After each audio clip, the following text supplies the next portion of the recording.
warahmatullahi wabarakatuh. Assalamualaikum warahmatullahi wabarakatuh.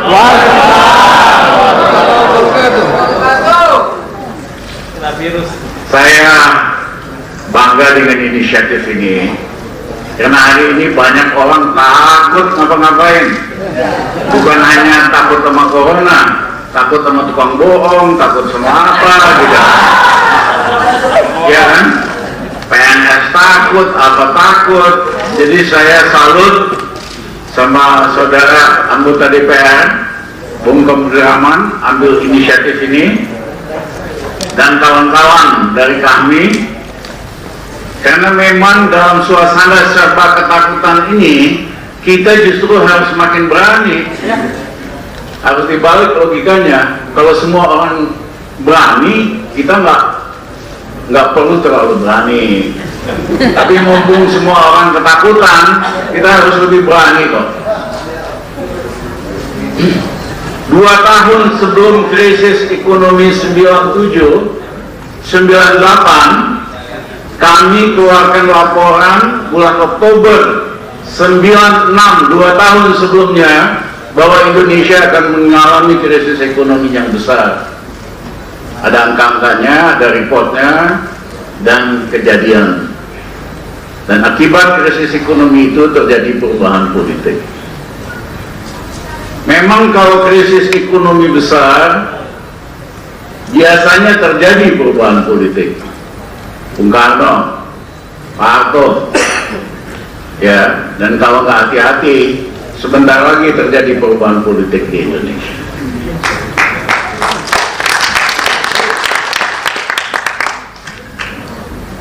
Bulan Oktober 97, saya diundang di Seskogab ABRI di Bandung.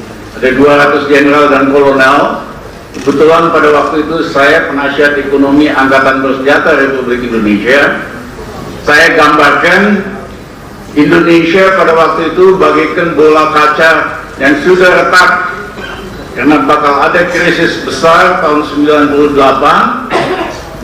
kemudian bakal ada kesulitan pangan kuartal kedua tahun 98. Rizal Ramli tukang ngeramalin, tapi persis kejadian sendiri kita pun gak siap.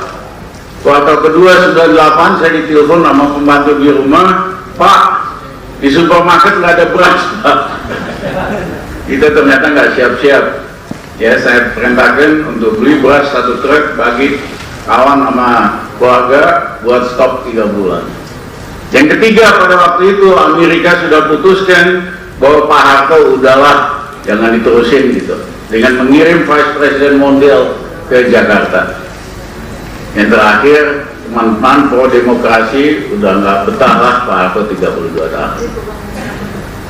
Pak Harto kepilih bulan Maret, bulan Mei udah selesai. Hanya butuh waktu nggak lama-lama amat, tanggal 1 Mei sampai 22 Mei Pak Harto selesai. Bukan karena yang oposisi hebat, bukan karena ada tokoh-tokoh hebat, bukan. Karena krisis itu sendiri, kondisi objektif itu sendiri mendorong harus ada perubahan gitu. Nah, blunder terbesar pada waktu itu dilakukan oleh IMF.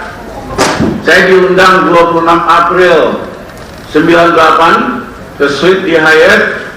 Dr. Hubert Ness mau ketemu, saya ajak satu teman, dia bilang, Dr. Ramli, kita akan bujuk pemerintahan Soeharto untuk naikin BBM. What do you think? Bagaimana menurut Anda? Saya katakan sebagai ekonom, saya mengerti semua alasan kenapa BBM harus dinaikkan.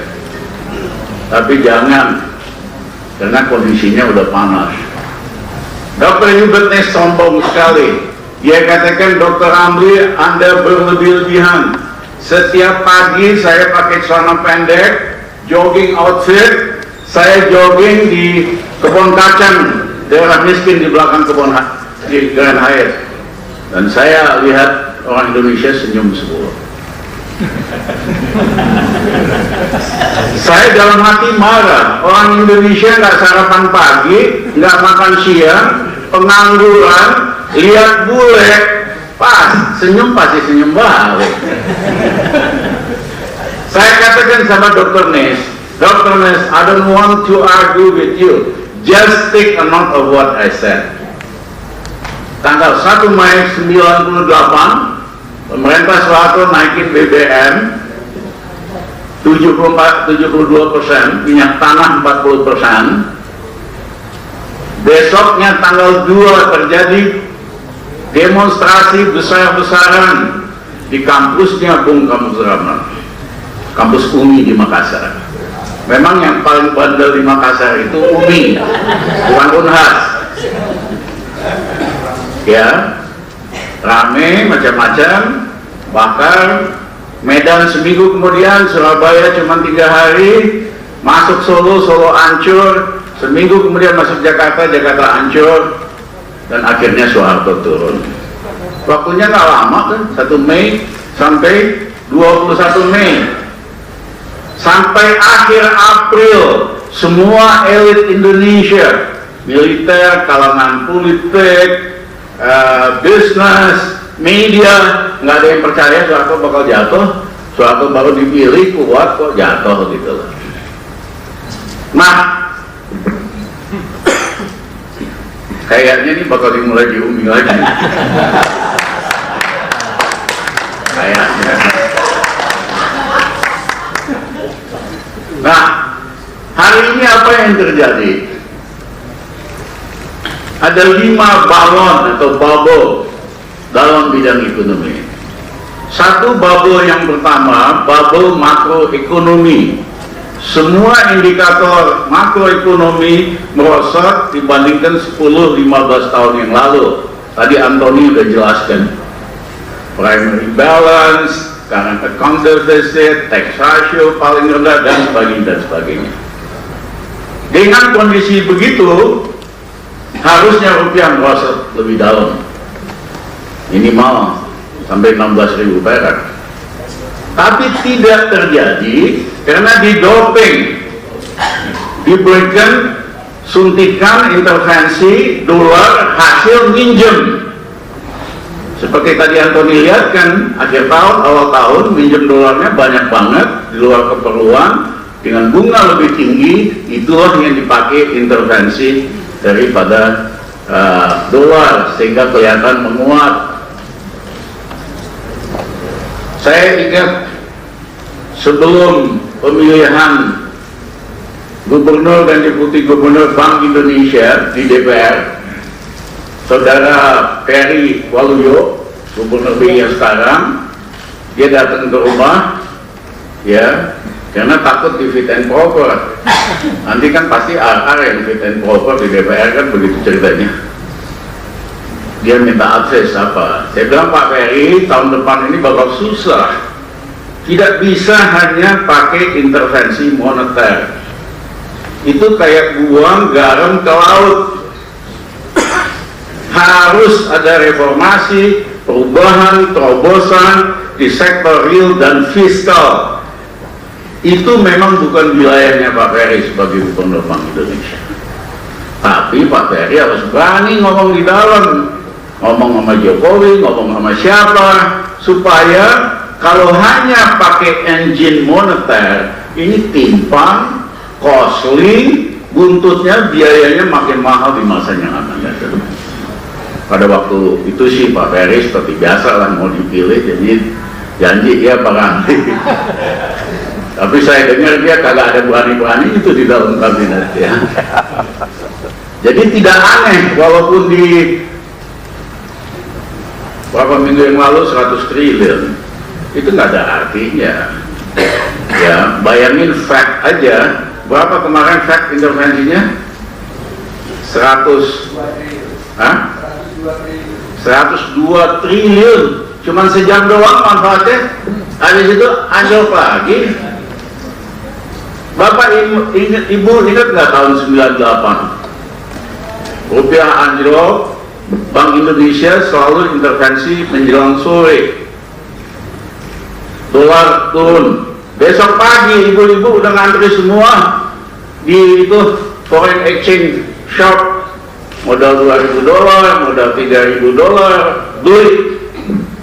Jam 12, jam 1 jual lagi, dapat untung $1.000 perak per dolar, kadang-kadang lebih, ya kan? Itu pekerjaan paling enak pada waktu itu, ibu-ibu. Ya, suruh pembantunya ngantri, beli gitu lah. Nah, ini memang suasananya kritis. Kembali, kalau doping, Sandi ini atlet luar biasa, tiap hari lari. Kalau dia besok ikut 3 pertandingan, 2 yang pertama dia didoping, Sandi pasti menang. Di doping yang ketiga, jantungnya copot. Ekonomi juga sama prinsipnya. Nah, yang kedua adalah gagal bayar. Krisis tahun 98, karena Indonesia udah kebanyakan utang, over leverage, jadi kayak petinju itu udah begini nih, udah goyang. Ya, kena jab oleh Sinarmas Group yang bisnisnya bagus banget pada waktu itu, ekspor oriented, paper, sawit, tapi terlalu ambisius. Tahun 96 pinjam, mengeluarkan bond senilai $13 miliar dari 60 institusi internasional. 97 gagal bayar. Ya, jadi kayak petinju tadi udah goyang kebanyakan utang karena jab 13 bulan. Terjadi krisis karena sederhana, bankir asing lihat, loh, Sinarmas Group aja nomor 2 rontok, apalagi yang lain-lain. Akibatnya datang bankir-bankir asing tagih even kepada perusahaan yang bagus, bayar percepat atau segera. Saudara-saudara, hari ini gagal bayarnya itu Asabri, Jiwasraya, total 33 triliun, reksadana, yayasan dana pensiun, perkiraan kami konservatif 150 triliun atau $10 billion. Jadi utangnya jauh lebih banyak dari tahun 98. BUMN dan pemerintah kena jab $10 miliar. Ya, kejadian. Yang ketiga adalah bubble daya beli. Waktu Imlek saya didatengin oleh tokoh pedagang Tionghoa dari Glodok, dari Tanah Abang, dan dari Angga 2. Tanya Pak Ramli, kok penjualan tahun yang lalu jelek sekali? Kenapa ya? Ada yang bilang karena online trading. Saya bilang enggak, online trading itu volumenya hanya 8%. Kalau hanya 8% yang bergeser, nggak akan segitunya. Terus saya tanya, bapak-bapak kan sudah 50-60 tahun, pernah nggak terjadi dalam sejarah bapak seumur hidup suasana di mana daya beli di golongan bawah sangat susah sekali? Saya bilang pernah, Pak. Kapan? Akhir Bung Karno dan awal Pak Harto. Pada waktu itu susah sekali. Loh, 98 kalian nggak susah? Enggak, Pak. Kalau 98 kita Cina takut digebukin, takut dibakar. Tapi begitu udah tenang, sebulan kemudian kita buka toko, ramai lagi, nggak ada gangguan daya beli. Jangan lupa nih, ekonom textbook nggak pernah paham ini. Akhirnya dia tanya, Pak Ramli, kenapa sih sampai begitunya? Saya coba jelaskan dalam bahasa sederhana. Kalau ekonomi Indonesia normal 6-6,5% pertumbuhan ekonominya, pertumbuhan kredit itu antara 15-18%. Tahun lalu pertumbuhan kredit itu hanya 6,02% atau sepertiga dari pertumbuhan kredit normal. Tidak aneh di bawah nggak ada uang. Kenapa uang ini kesedot setiap kali Ibu Menteri Keuangan terbalik menerbitkan surat utang negara atau SUN? Ya, misalnya dia terbitkan itu 1/3 dari dana di bank lembaga keuangan kesedot untuk beli SUN. Sederhana, bunganya 2% lebih mahal dari deposito. Yang kedua, digaranti 100%. Kalau Saganda punya uang 10 miliar, tapi saya gak yakin dia. Gak yakin kalau 10 miliar pas. Gak yakin saya Saganda. Uang topiknya aja kemiskinan.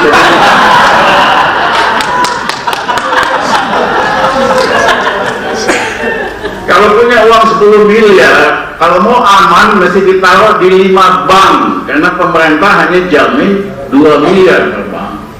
Sementara kalau taruh 0,5 triliun di SUN dijamin 100%. Tidak aneh, setiap Menteri Keuangan terbalik nerbitin SUN ini kesedot. Itulah yang menjelaskan kenapa uang pertumbuhan kredit hanya 6% di bawah. Dan tahun ini akan anjlok ke 4-3%. Itulah yang menjelaskan kenapa pekerjaan susah sekali, daya beli susah sekali di bawah. Akhirnya para kawan-kawan Tionghoa itu, para pedagang bilang sama saya, Pak Ramli, kita baru ngerti. Kita lihat di TV, utang gede, pemerintah ngutang lagi. Terus terang kita nggak peduli, bukan urusan kita. Pemerintah mau ngutang, silakan aja, nggak ada urusan. Tapi sekarang kita ngerti, setiap dia nerbitin utang, dia akan sedot uang dari masyarakat dan lembaga keuangan. Kasarnya kita jadi susah. Baru dia ngerti kebijakan makro dan dampaknya terhadap penjualan dan sebagainya. Nah, itu bubble yang ketiga. Bubble yang keempat adalah bubble digital. Saya nggak mau panjang lebar. Bisnis digital ini valuasinya inflated. Bisa dicapai target valuasi itu harus pakai uang, dengan kasih diskon, kasih transportasi atau pengiriman nol dan sebagainya, insentif. Tapi karena valuasinya overinflated seperti kelompoknya SoftBank, itu akan ada koreksi sekitar 40-50% termasuk bisnis online di Indonesia, dan itu sudah mulai terjadi. Yang kelima adalah pendapatan petani beras, petani padi. Harusnya mereka nanam bulan September, Oktober tahun yang lalu, tapi panas betul, nggak bisa nanam, baru nanam bulan Januari, bulan Februari, sehingga mereka baru akan panen nanti bulan Mei dan Juni. Di desa itu ekonominya sederhana. Kalau ada panen, ada uang. Ada panen tebu, ada uang. Ada panen bawang, ada uang. Kalau nggak ada panen, kagak ada uang. Nah, begitu petani padi kita panen bulan Mei sama bulan Juni yang akan datang, ternyata Bulog nggak bisa beli karena di gudang masih banyak beras impor kerjaan enggar yang harusnya dipenjara oleh KPK, tapi KPK-nya nggak punya nyali. Itu masih 1,79 juta ton. Yang kedua, Bulog bolong sekitar 30 triliun. Jadi prihatin sekali pada saat petani panen nggak beli gabahnya, harganya akan jatuh. Dan itu efeknya sudah terasa. Di universitas-universitas di luar Jawa, biasanya mahasiswa dikasih waktu hanya 2 minggu. Harus bayar uang semesteran kalau nggak drop out semester itu. Hari ini sudah diperpanjang 4 kali. Yang belum bayar 40%.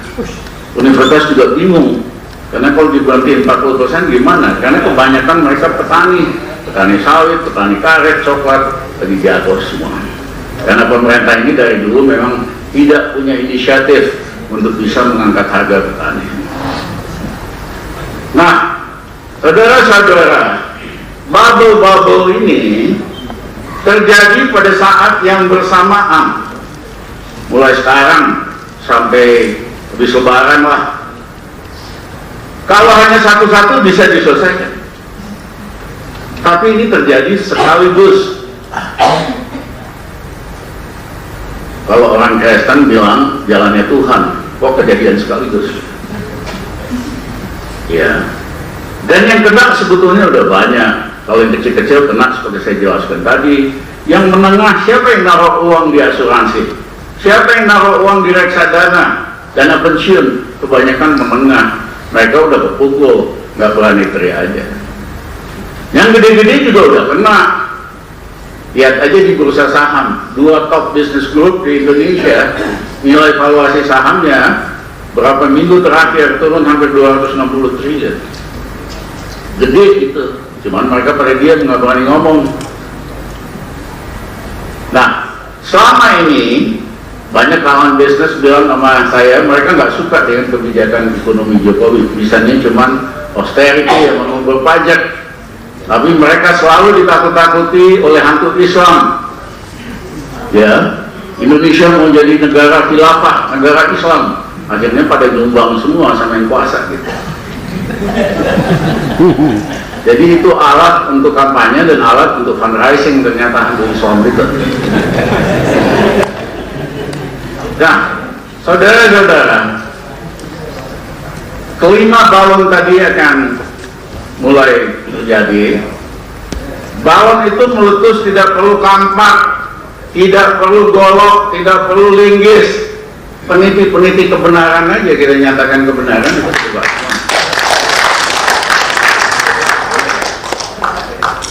Dan saya nggak lihat pemerintah ini punya cara untuk menyelesaikan masalah ini. Cara satu-satunya yang mereka sedang pikirkan adalah nambah hutang besar-besaran lagi.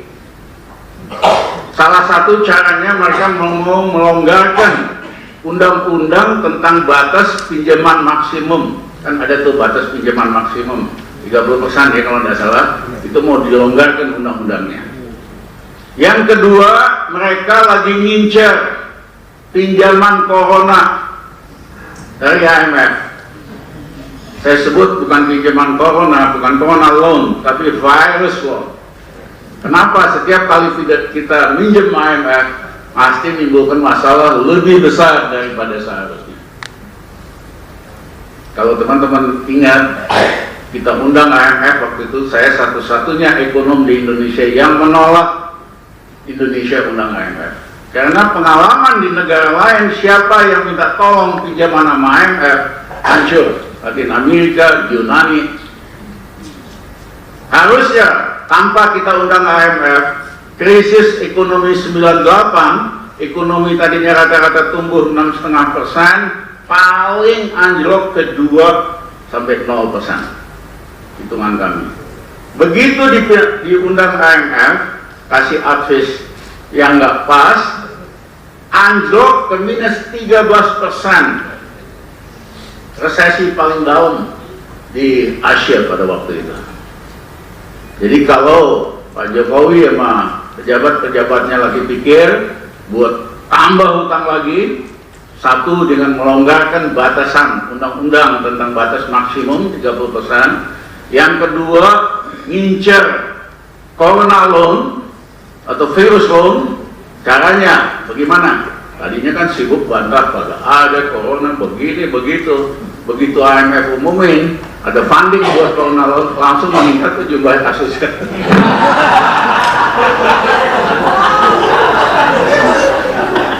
Bagaimana kita nggak narik kesimpulan? Tepat hari ini cuma selisih 2 hari doang.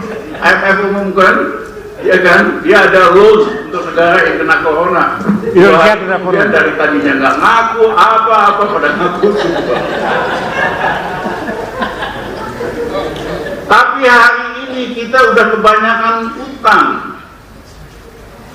Karena standar normal tadi Antoni jelaskan, kalau dilihat dari ekspor revenue lah. Standar normal itu adalah standar OECD, 2 kali dari tax ratio. OECD tax ratio-nya 30%. dia boleh minjem sampai 60%. Indonesia tax ratio-nya 10,5%, turun. Waktu zaman saya aja 20 tahun yang lalu 11,5%. Ya.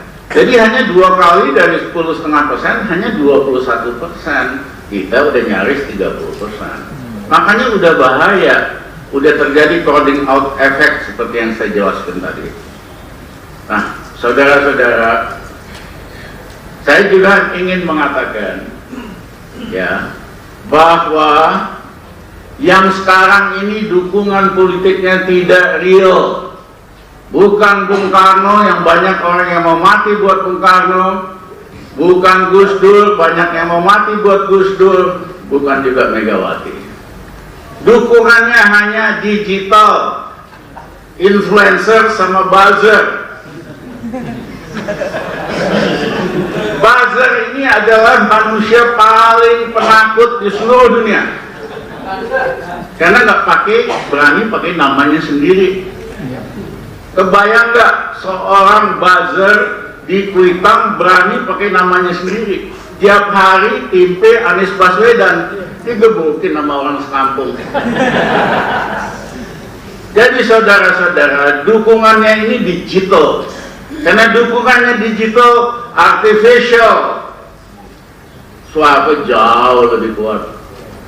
Ya, hanya butuh waktu 22 hari kok buat jatuhin Soeharto. Terima kasih. Wassalamualaikum warahmatullahi wabarakatuh.